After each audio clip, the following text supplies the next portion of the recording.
Bonjour Florence Lautrédoux, je suis heureux de vous avoir. Florence, vous partagez votre vie entre Paris et le Pouliguen. Vous avez publié Cet élan qui change nos vies, l'inspiration, récemment L'amour, le vrai, enquête sur les libérateurs d'énergie, de très nombreux ouvrages qui reviennent sur vos rencontres, sur les consultations que vous menez.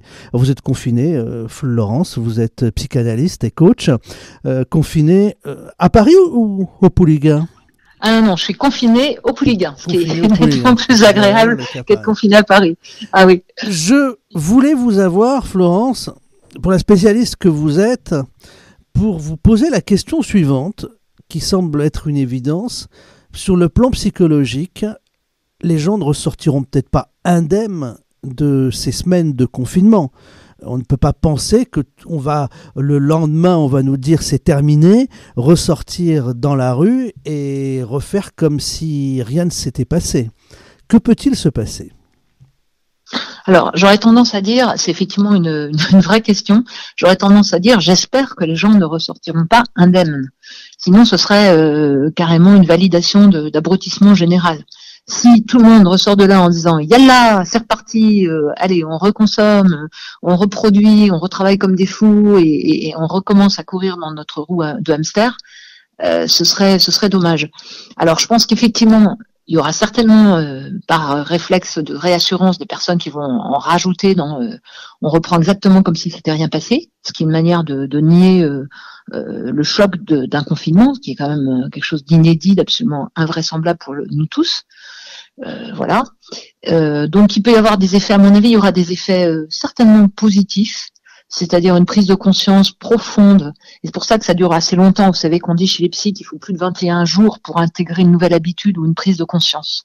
Donc il y aura certainement des personnes qui regarderont le fait de pouvoir aller dans la rue librement, le fait de pouvoir parler à qui ils souhaitent librement comme quelque chose de précieux. Et c'est précieux, on voit bien. Donc là, il y aura presque un côté positif. Et puis, il y aura effectivement, comme vous le suggérez, beaucoup de personnes qui risquent d'avoir perdu leur repère, d'être en anxiété de fond, avec l'idée que peut-être ça va repartir. Enfin, bref, il y a une espèce de, comme vous le disiez, il y a une espèce de confiance inconsciente de bon bah voilà, je suis là, je vis, je profite de tout ce que ma vie me donne en termes de consommation, de libre mouvement, de libre expression. Ça ne sera plus totalement garanti puisque ça ne l'a pas déjà été. Donc il y a un précédent, quoi. Vous nous parlez de 21 jours. C'est très important parce qu'on va largement dépasser les 21 jours. Oui. Est-ce que cela signifie, par exemple, en 21 jours, on peut celui qui était habitué à aller 2-3 fois par semaine au restaurant va se déshabituer et n'ira pas du jour au lendemain aussi facilement que cela au restaurant. Celui qui s'était déshabitué, celui qui s'est déshabitué avec le confinement de faire quelque chose ne va pas retrouver son habitude aussi facilement, avec tous les impacts que cela peut avoir, notamment sur le commerce en ligne. Alors c'est certain qu'il y a des personnes que ça rend. C'est clair qu'il peut y avoir un mouvement dépressif de fond. Vous vous rappelez de la chanson de Brel sur les vieux? Au départ, ils sont dans tout leur appartement, enfin dans leur maison à l'époque, puis après ils se réduisent à la salle à manger, puis après à la cuisine, puis après à la chambre, puis après au lit. Vous savez, cette espèce de rétrécissement progressif. On voit bien d'ailleurs autour de nous, certaines personnes se rétrécissent, au sens où perdent un peu le plaisir, ne parlent plus aux gens, ne téléphonent plus, enfin il y a un refermement. Alors il est possible que quand tout ça sera terminé, des personnes qui auront effectivement manifesté davantage des tendances dépressives qu'elles avaient avant, ça ne fait que amplifier ce qui était là, et qui ne vont pas forcément repartir tout de suite parce que c'est comme s'il y a une espèce d'élan d'inconscience qui aura été abîmé. Moi, je pense que pour beaucoup, les choses vont repartir, mais avec une conscience plus grande, et tant mieux. C'est-à-dire que ce sera pas automatique.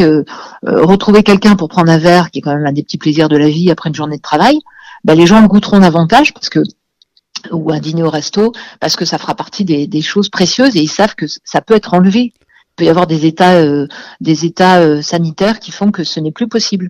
Donc, à mon avis, il peut y avoir plus de conscience, peut-être plus de plaisir à vivre les choses, et peut-être moins d'automatisme à faire les choses sans y penser, finalement comme je dirais pas des enfants gâtés, mais des personnes qui vivent dans un état de profusion évidente, quoi.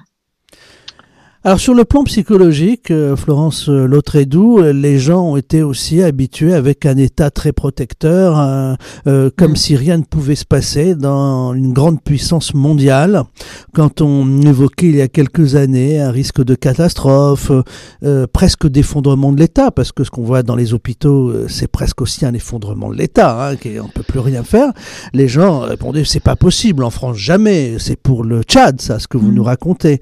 Et on voit que ça se produit chez nous, psychologiquement aussi, là, ça doit faire quelques séquelles. C'est-à-dire qu'il y a quelque chose on a une science médicale absolument extraordinaire, et le professeur Raoul en fait partie d'ailleurs, et en même temps on a un état des hôpitaux publics qui est lamentable.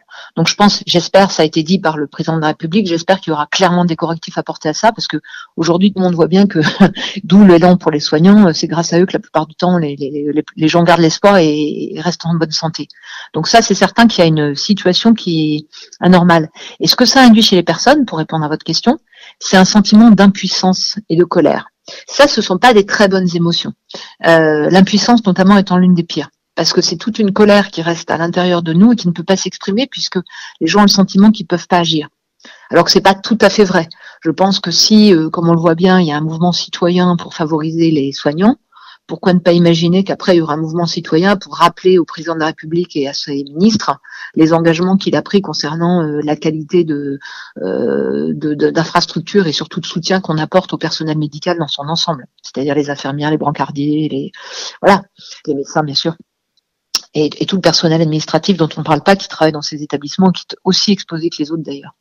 Donc je pense que c'est l'impuissance qui est la plus dangereuse, parce que les gens voient une situation et le bulletin, comme vous le disiez, le bulletin de 20 heures, est à cet écart terrible, parce qu'il enferme les gens dans un ascenseur émotionnel où un petit peu d'espoir, parce qu'on voit qu'il y a des gens qui arrivent à rigoler quand ils sont en confinement, en même temps évidemment des lits avec des tas de gens qui sont en train de mourir, en même temps des nouvelles qui paraissent aberrantes alors qu'on les avait avant. C'est-à-dire que oui, bien sûr, il y a des personnes âgées qui meurent et malheureusement c'est comme ça. Enfin, je veux dire, tout ça est fait pour mettre les gens dans un état ou d'infantilisation ou d'impuissance, ce qui n'est pas bon.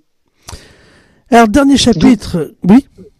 Oui, d'où l'intérêt pour chacun de garder. Alors, moi, je trouve que c'est un éveil, un appel à l'intelligence. Informons-nous, c'est comme ça qu'on est le plus intelligent, donc Internet est magnifique pour ça. Lisons des choses, pas trop polémiques, des choses qui sont bien étayées, il y a des articles passionnants, des choses intéressantes sur ce qui se passe déjà. Donc mettons fonctionner nos cerveaux, notre rationnel, notre intelligence, c'est important. Et après, ça permet de suivre, de voir ce qui se passe et de pouvoir agir aussi, puisqu'on se rapproche de mouvements de pensée ou de personnes qui veulent faire bouger les choses. Alors je voulais vous avoir sur un dernier dossier, Florence Lautrédoux, c'est les couples. On dit souvent en plaisantant, au bout du confinement, dans 9 mois, il y aura beaucoup de naissances et beaucoup de divorces. Est-ce que c'est aussi simple que ça, cette caricature ? La caricature de la fête du slip parce que les gens sont confinés, j'y crois pas. Il y a un phénomène qui s'appelle... alors oui, il peut y avoir une réaction de l'amour, la mort... peut-être au démarrage, mais l'érotisme, passer 45 jours, à moins d'avoir une imagination puissantissime et une capacité à se dissocier, un bon abonnement à YouPorn, franchement, je suis pas convaincue de ça, déjà une première chose. Et deuxièmement, quant au divorce, à mon avis, ça va être un scanner, quoi. Enfin, je veux dire, une mise au clair de les couples qui ont des choses à comprendre et à découvrir ensemble, généralement en passant un peu plus de temps à se comprendre, à essayer d'avoir des projets communs, vont y arriver, parce que c'est pas un hasard s'ils sont ensemble, et là il y a du temps pour eux, et ils prendront justement le temps de cela. Et puis ceux qui clairement ne sont pas sur la bonne route parce qu'ils n'ont plus ou pas rien à faire ensemble, plus rien à faire ensemble, ou n'avaient jamais rien à faire ensemble mais ils s'en rendaient pas compte, clairement oui, là c'est... Cela dit, ça veut pas dire qu'ils vont divorcer. Il y a des gens qui préfèrent, et ça, il n'y a pas de jugement à porter, qui préfèrent la sécurité du connu, quand bien même ce connu est tiède et peu engageant, à l'incertitude du vide. Surtout après un phénomène qui aura ébranlé les aspects de sécurité des gens. Vous savez que notre premier besoin est un besoin de sécurité. C'est la fameuse pyramide de Maslow et autres. Donc la sécurité.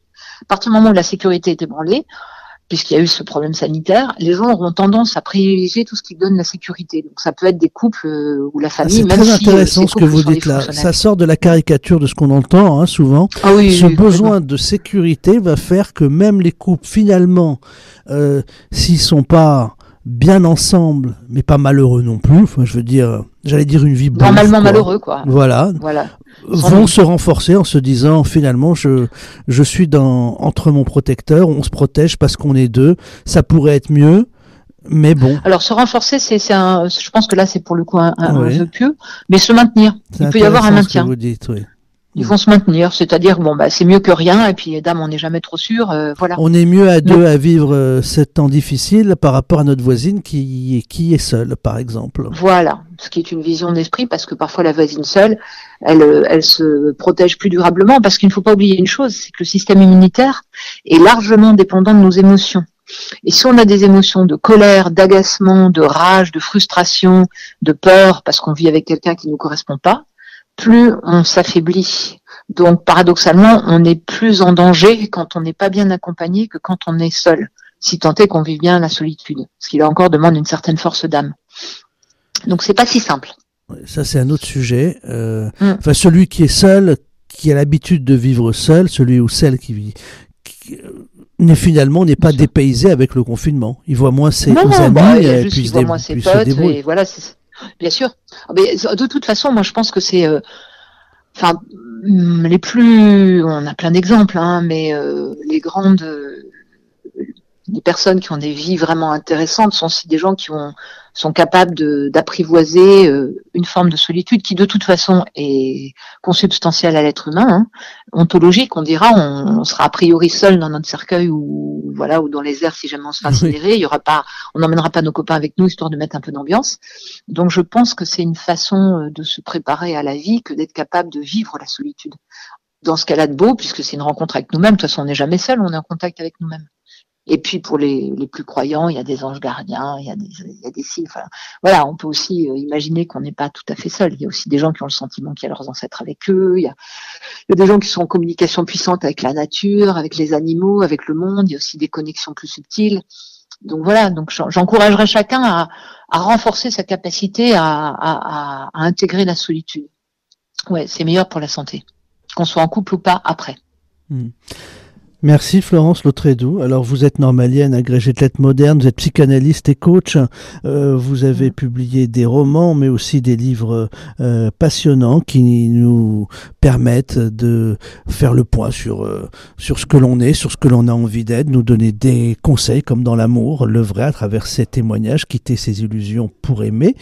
C'est le moment aussi, cette période de confinement, de s'installer autour d'un livre parce que là on a le temps. Voilà, on s'abrutit moins devant la télévision. Et il y a eu aussi cet élan qui change nos vies sur l'inspiration. Je cite ces 2 livres, L'amour, le vrai, et puis cet élan qui change nos vies, Florence Lautrédoux, parce que ce sont vraiment, à mes yeux, des livres utiles. Voilà, des livres utiles qui renforcent nos défenses immunitaires. Ah, ça, on en a besoin en ce moment. C'est vrai. Merci, Florence Lautrédoux.